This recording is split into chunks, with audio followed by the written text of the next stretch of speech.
रहस्यमयी सूखा पेड़ और सोने का खजाना और बैल। मरकापुर नामक गांव में एक गरीब किसान रहता है।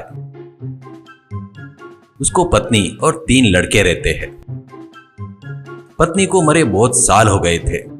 बच्चे दोनों बड़े बुद्धिमान थे, पर तीसरा वाला बेवकूफ डब्बू था। कब क्या बात करना, किससे क्या बात करना, उसको बिल्कुल नहीं पता था और कोई उसे बताए तो वो सुनता भी नहीं था। उसका ही नाम लड्डू था। ए भैया लोगो, मैं बद्दीमाक डब्बू नहीं हूँ। मेरे बात माने तो तुम लोग ही बद्दीमाक हो। अब दोबारा मुझे वो बात नहीं बोलना, नहीं तो ठीक नहीं होगा, कहकर हमेशा भाई लोगों के साथ झगड़ा करते रहता था। उसका व्यवहार कैसा था बोले तो एक दिन दोनों बड़े भाई अपने घर पर पहलवान को आते देखकर अलमारी के पीछे जाके छुपते हैं। तो लड्डू, क्यों रे ऐसे तुम लोग छुप रहे हो? ऐसे कहता है। तो बड़ा भाई, हम लोग पहलवान के पास से उधार लिए, पर उसका उधार चुकाने जितना पैसा नहीं है। वो पूछे तो हम लोग घर पर नहीं है करके बता, करके बोलता है। तो दूसरा भाई, अरे वो पूछे तो सुबह ही कहीं गए पता नहीं करके बता, ऐसे कहता है। तो लड्डू ठीक है करके बोलता है।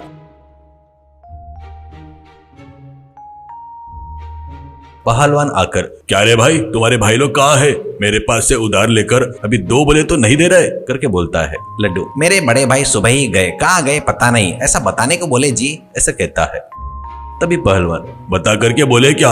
तो कहाँ है वो दोनों, करके पूछता है। लड्डू, तुमको आते हुए देखकर वो दोनों एक अलमारी के पीछे छुपे हैं, करके बताता है। तब पहलवान को बहुत गुस्सा आता है और वो दोनों को पकड़कर, चोर बेवकूफो, घर में ही रहकर झूठ बोलने लगाते क्या? तुम्हारे लिए चाकू भी खरीद कर लाया हूँ। कल शाम तक उधार नहीं चुकाए तो उसको बाहर निकाल कर तुम्हारे ऊपर उपयोग करूंगा, ध्यान में रख लो, करके धमका कर पहलवान चला जाता है।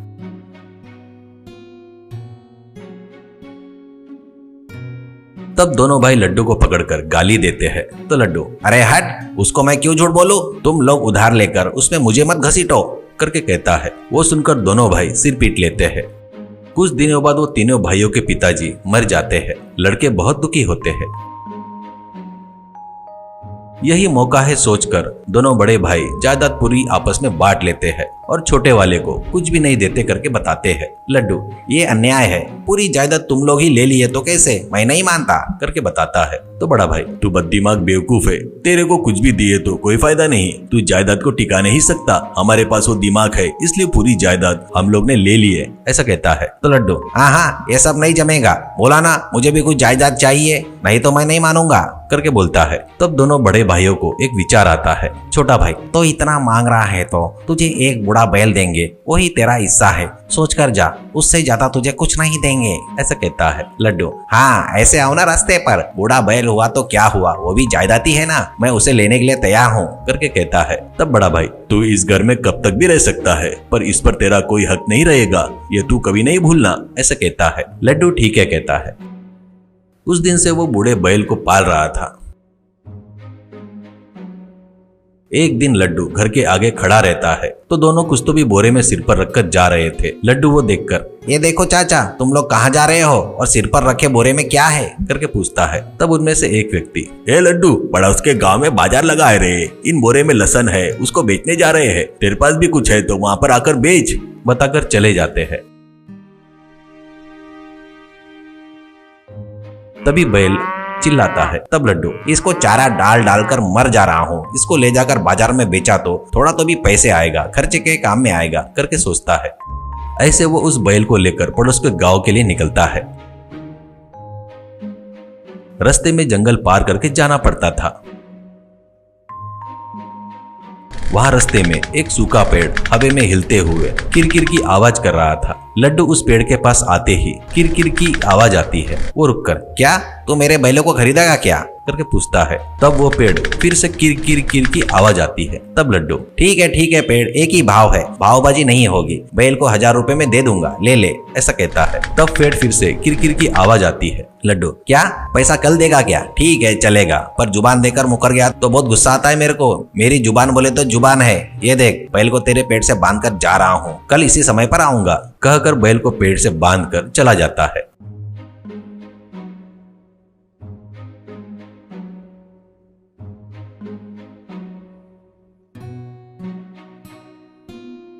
घर में बड़ा भाई, क्या रे बैल को बेचकर आया क्या, करके पूछता है। तो लड्डू, हाँ बेचा हूँ, बाजार जाने से पहले ही गिराइक मिल गया, कहकर बड़ाई मारते हुए तब छोटा वाला कितने में बेचा रे और पैसे कहाँ हैं करके पूछता है। तो लड्डू 1000 रुपए में बेचा, पैसा अभी तक हाथ में नहीं आया, कल आएगा करके बोलता है। तो बड़ा भाई बेवकूफ कहीं के उधार में बेचकर आया, छी छी तेरा जिंदगी में कभी भला नहीं होगा रे कहकर गाली देता है।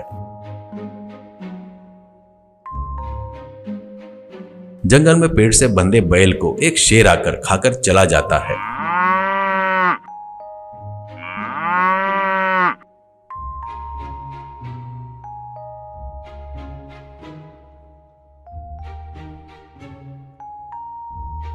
अगले दिन लड्डू पेड़ के पास आकर देखता है तो उसको बैल नहीं दिखता। वो कहीं भी गए तो मुझे क्या करना है, लेकिन मेरे पैसे कहाँ है करके पूछता है पेड़ से। तब पेड़ किर किर किर किर की आवाज करता है। लड्डू को गुस्सा आता है। कल देता क्या, क्यों मजाक कर रहा है क्या, ऐसे किया तो मेरी सटक जाती, कल पैसे नहीं दिया तो कल तेरा क्या हाल होगा देख ले करके बताकर चला जाता है।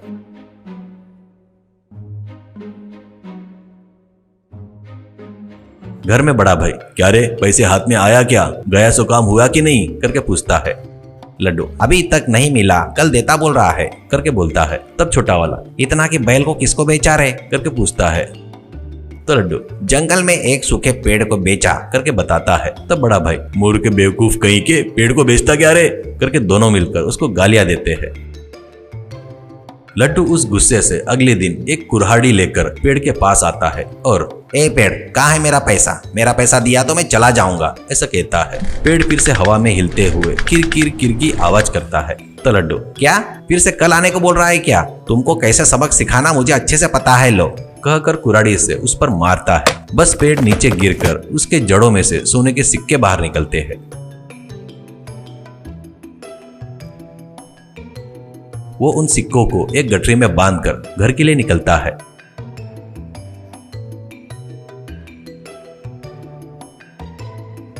घर में बड़े भाइयों को वो सोना दिखाता है। वो दोनों देखकर चौंक जाते हैं। तब बड़ा भाई कहां से आए रे तेरे पास इतना सोना करके पूछता है। लड्डू मेरे बैल को खरीदा ना, वो पेड़ है ना, उसके जड़ों में से सोना गिरा तो लेकर आया, मैं थोड़ा सा ही लाया, वहाँ पर और बहुत सारा सोना है, तुम लोग भी आओ और लेकर आएंगे करके बोलता है। तब छोटा भाई कोई चोर वोर ने छुपा कर रखा होगा रे, वो लोग आने से पहले जल्दी जाकर लेकर आएंगे, चलो करके कहता है।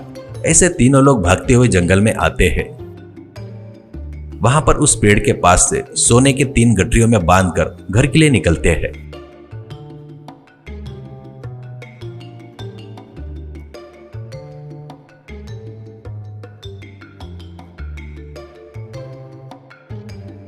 रास्ते में गांव का मुखिया मिलकर क्या रे तीनों भाई मिलकर कुछ गठरियां पकड़कर जा रहे हो, क्या है उन गठरियों में करके पूछता है। तो बड़ा भाई आलू है जी, बाजार से खरीद कर ला रहे हैं ऐसे कहता है। छोटा भाई हाँ जी वहाँ पर सस्ते में मिलते हैं ना, करके ला रहे हैं ऐसे कहता है। तो लड्डू झूठ, बहुत बड़ा झूठ बोल रहे हैं ये लोग, उन पर यकीन मत करो, उसमें आलू नहीं है सोने के सिक्के हैं, आगे तो देखिए कहकर उस गठरी को छोड़ता है। उतना सारा सोना देखकर मुखिया में लालच पैदा हो जाता है। वो नीचे गिरे हुए सिक्कों को लेकर जेब में डाल रहा था। लड्डू नहीं नहीं करके कितना भी बता रहा था तो भी वो सुन नहीं रहा था और सोना ले रहा था। गुस्सा आकर उसके सिर पर एक लकड़ी से सिर पर मारता है। वो परलोक सिधार जाता है। दोनों भाई घबराने लगते हैं।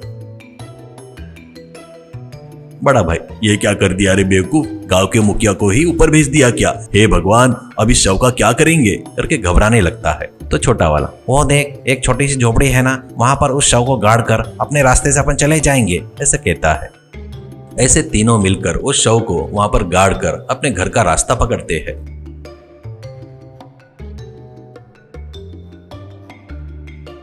उस दिन शाम को बड़ा भाई अरे इस लड्डू से अपन को बहुत बड़ा धोखा हो सकता है रे, अपन लोग सावधान नहीं रहे तो उसकी वजह से सबको मिल जाएंगे। गांव का मुखिया नहीं दिख रहा है तो लोग उसको ढूंढेंगे, अपन अगर उनको मुखिया कहाँ है करके पूछे तो वो पक्का हुआ सो साफ साफ बता देगा और जहाँ पर लाश गाड़े वो भी जगह दिखा देगा, वो उतना बेवकूफ है रे। तब छोटा भाई अरे अब कैसे रे, अपन क्या करेंगे करके कहता है। तब बड़ा भाई उसको एक आइडिया बताता है।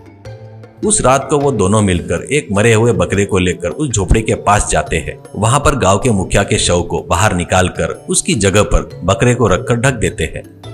उसके बाद गांव के मुखिया का शव दूसरी तरफ गाड़कर घर की तरफ चले जाते हैं।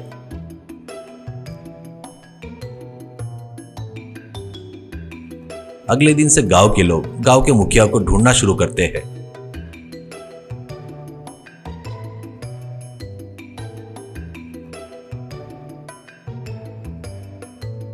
कुछ लोग आकर लड्डू से गांव के मुखिया के बारे में पूछते हैं तो सभी सोचे वैसे ही। और कहाँ गांव का मुखिया, एक ही मार में मार दिया, मैंने ही उसे मारा है, क्यों यकीन नहीं हो रहा है क्या? तो मेरे साथ आओ, मैं और मेरे बड़े भाई मिलकर उस शव को गाड़ दिए है, दिखाता आओ। ऐसा कहता है। ठीक है बोलकर गांव वाले उसके पीछे जाते हैं। उनको वो झोपड़ी के पास लेकर जाता है।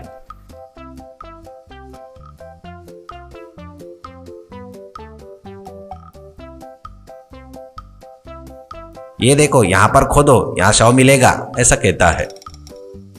सभी लोग खोद कर देखते हैं तो उसमें मरा हुआ बकरा दिखाई देता है। तब गांव वाले पागल कहीं के, इस पर भरोसा करके आए देख अपनी बेवकूफ है रे, कहते हुए चले गए। ये सब देख रहे दोनों बड़े भाई बहुत हंसते हैं।